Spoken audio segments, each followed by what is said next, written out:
This is Greg Troutwine with Maritime Reporter TV. We're here at the International Workboat Show in New Orleans, and we're very pleased to be with Sean Fernstrum of R.W. Fernstrum. And Sean, first and foremost, thanks for taking the time.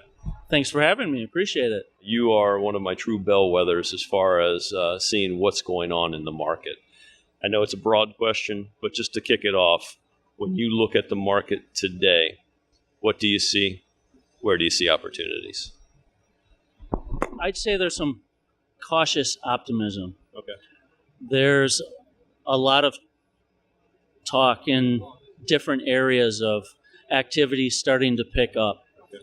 I think we're starting to come out of this recession or lull that we've had the past few years. And while you're not seeing the work necessarily in the oil-related industries, you're seeing a lot of inland waterways work, push boats, tugboats, barges.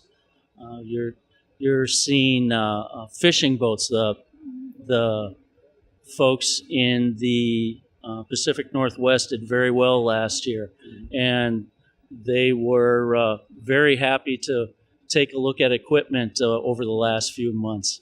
So I think there's going to be a lot of activity, and with the ferries as well. We saw a number of big contracts, but ferries have been strong as well. So there's still a lot to look forward to going into 2018. You mentioned some of the market areas. Your products and their applications are well known. Mm-hmm.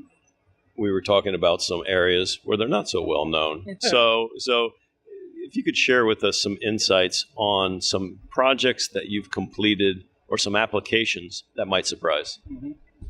Well, we do work in the pumping stations, say around the New Orleans area here. We do work in alternative power, tidal generation, things of that nature in different areas around the world.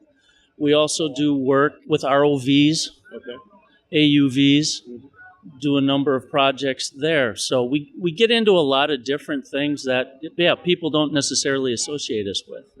You even mentioned one that actually surprised me. You said you're talking about 7-meter ribs.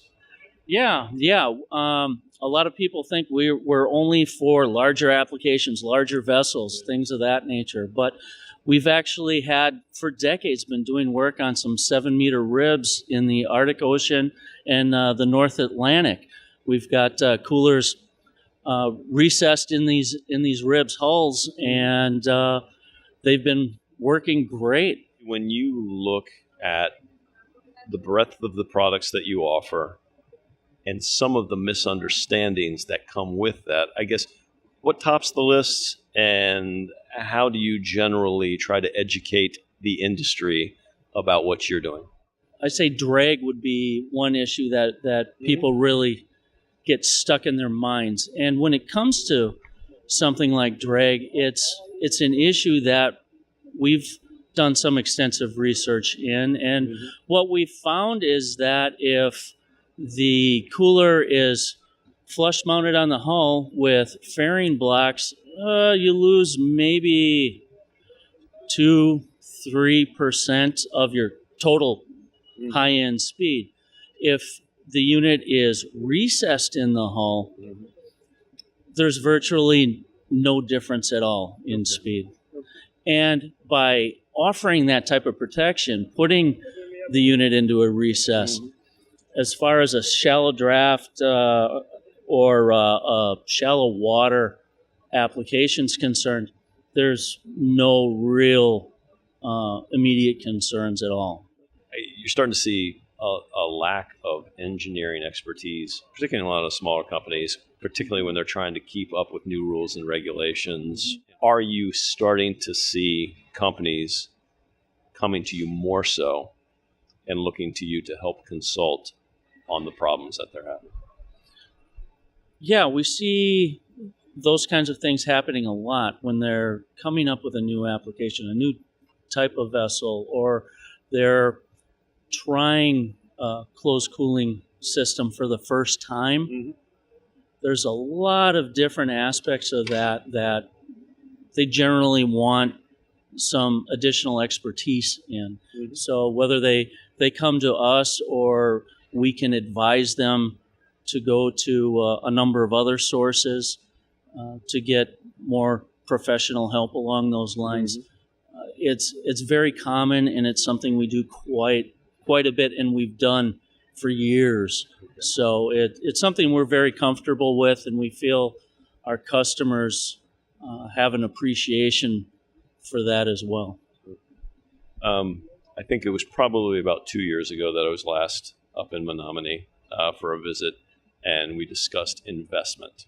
How your company, you are an engineered solutions company, and you must continue to invest to keep ahead of the curve. That investment is in physical facilities. It's in partnerships and acquisitions. How is Fernstrum investing today?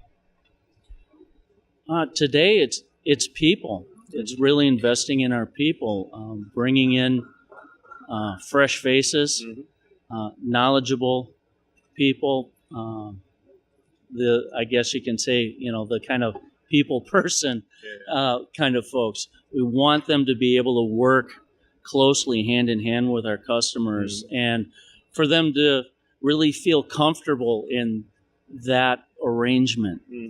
And when we get in these kind of down cycles, that's when we put the most focus on investment within the organization. When everybody's busy, it's all about just trying to get everybody what they need when they need it.